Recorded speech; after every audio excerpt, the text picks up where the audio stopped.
He DNA test said she wasn't my mother. I remember the second I read it, the letter swam, then snapped into a shape I couldn't understand.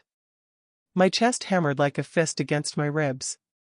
The paper slipped from my fingers and I stood, staring at the thin envelope and the line that toppled 30 years of certainty. I felt every small thing, the taste of old coffee, the hum of the fridge, the fluorescent light over the counter. My hands trembled, I could barely type. I opened my phone and my thumb hovered over my sister's name. I sent one message, "You need to see this." And hated myself for how calm it sounded. Memories rewound and played out of order, bedtime lullabies, hospital photos, the scent of my mother's perfume. None of it fit the sentence on that page. I wanted to scream, to tear the house apart looking for answers, but a colder thought slid in behind the shock. She called, and when I answered I heard panic braided with something else, a plea. Then she said, quiet and urgent, "Please, don't tell anyone." I felt paralyzed. Now she wants me silent. 30 years ago my life began in a small hospital 2 towns over. That's the story I grew up with.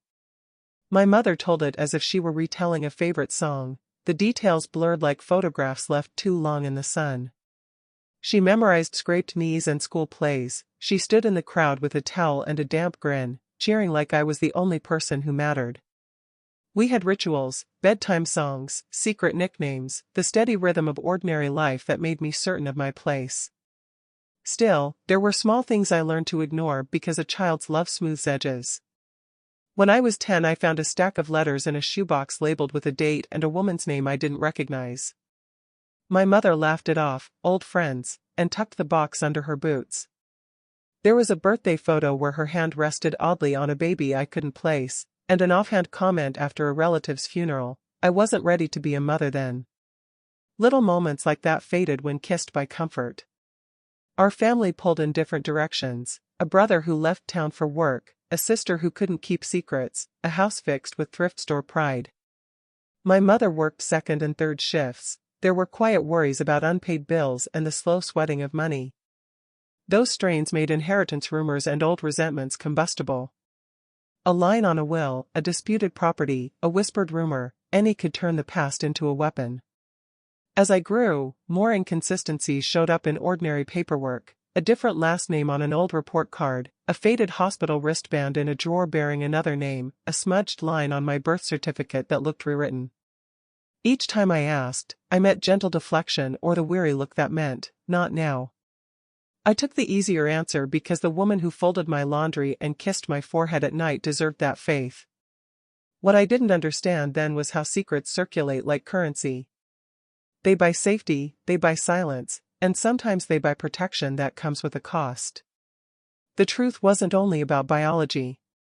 It was about why the truth mattered to the people around me, who stood to lose or gain if what lay hidden ever surfaced.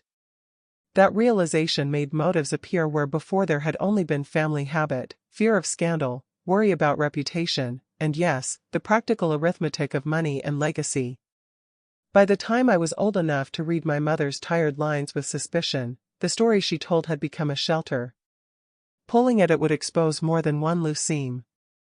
And as small clues accumulated into a pattern, I found myself asking a question I had never expected to ask of the woman who had been my world. What are you protecting, and who benefits if I stay silent? I needed real answers. If you're still with me, you can probably feel how heavy this story is getting. I share these real, raw moments because so many of us carry family secrets in silence. If you want to hear more stories like this, hit that like button so I know you're with me. And don't forget to subscribe, because the hardest part is still coming. I ordered the kit on a restless Tuesday night because the pattern of small lies had stopped being small. For months I'd replayed odd details, the rewritten line on the certificate, the shoebox letters, the way my mother flinched when a relative used a certain name, until curiosity became urgency.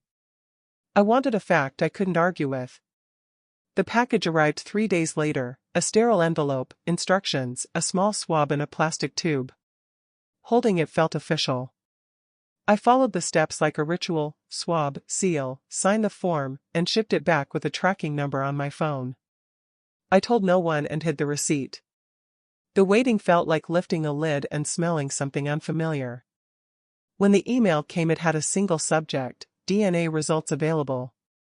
My hands were clumsy as I opened the PDF. The report read like a medical chart. Then the line that shortened the word: maternity probability, 0%, no genetic parentage detected.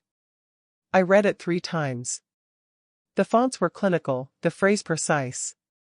Below, a paragraph explained methodology and confidence intervals, words meant to reassure. I took a screenshot and texted my sister, "It's bad. Read this." Her reply came fast, "Call me." I called the lab instead. I asked specific, awkward questions. Was the sample labeled correctly? Can you confirm chain of custody? The technician was patient. She emailed a scanned chain of custody form with timestamps and initials. The handwriting matched the courier receipt.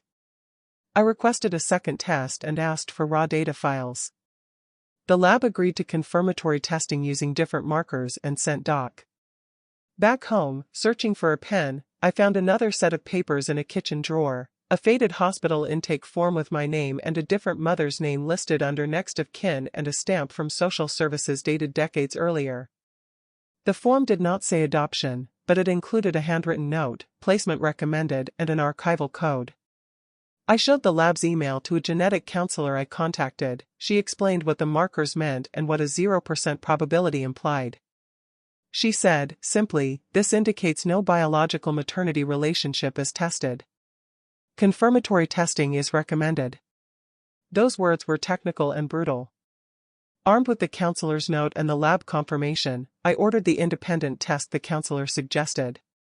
The second kit arrived, and I took it to a reputable clinic for supervised collection.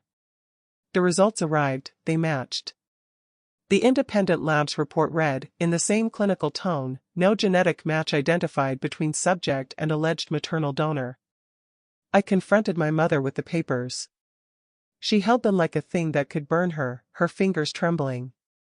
I watched her face shift from disbelief to desperation to a small, urgent plea that came out in a whisper, "Please, not everyone needs to know."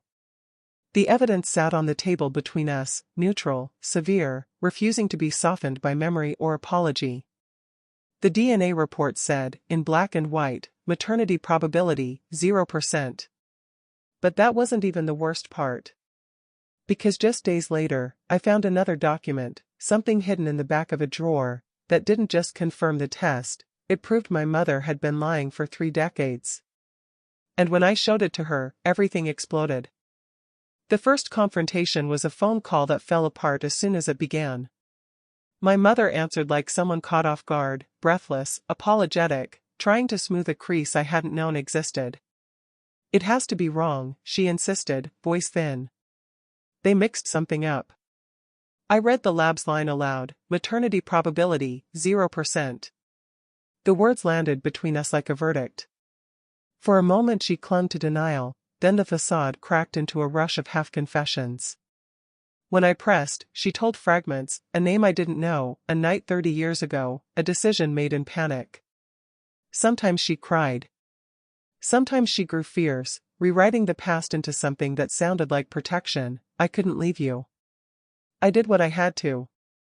Her sentences looped back to one steady ask, "Please. This isn't for everyone to know." I went to see her because I needed to watch her face when facts were on the table. We sat across from each other at the kitchen table, the lab reports and a faded hospital slip spread like evidence. She read the pages and then looked at me as if the papers were a betrayal. She tried bargaining, stories of poverty, shame, a man who vanished. Each explanation was a deflection that ended with the same demand, silence. Then she made the threat veiled as an ultimatum, "If this gets out, you won't just hurt me. You'll hurt a lot of people. Think about what that will do." My sister's reaction was heat. She accused me of opening a wound and pushed for legal counsel within hours. "We need a lawyer," she wrote. "We need to protect the family."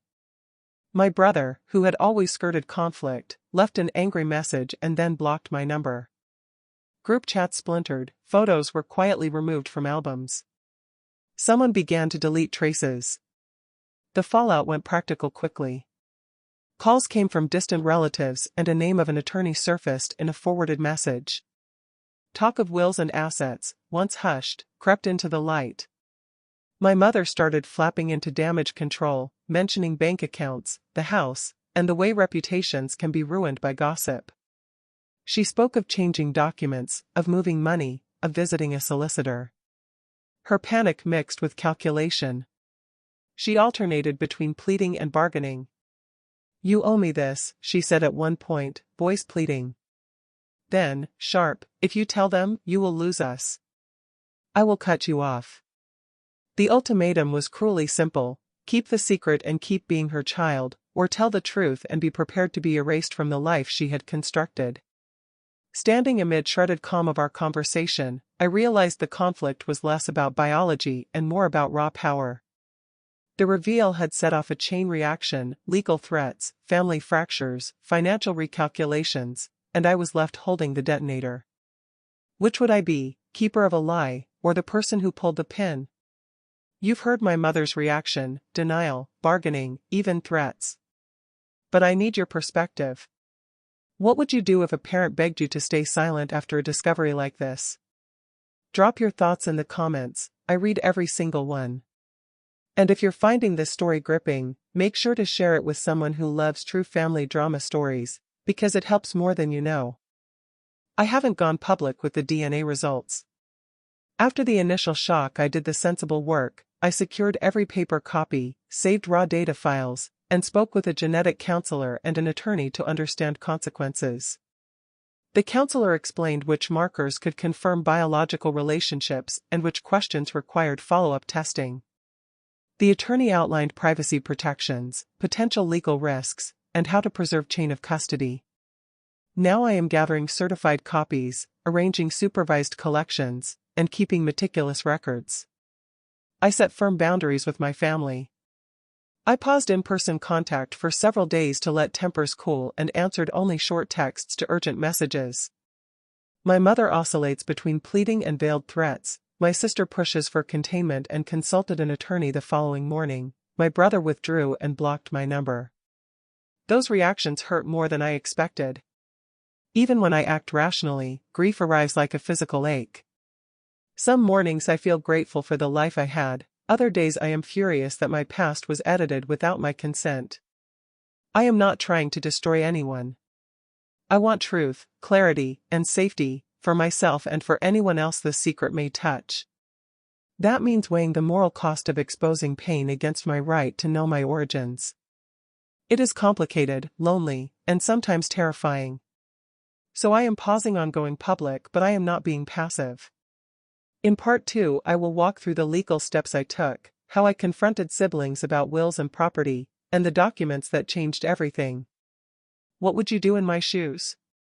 Comment below. I read every reply and respond often. If you want the follow-up, like and subscribe, and share if this resonates. Thanks for listening. See you in part 2.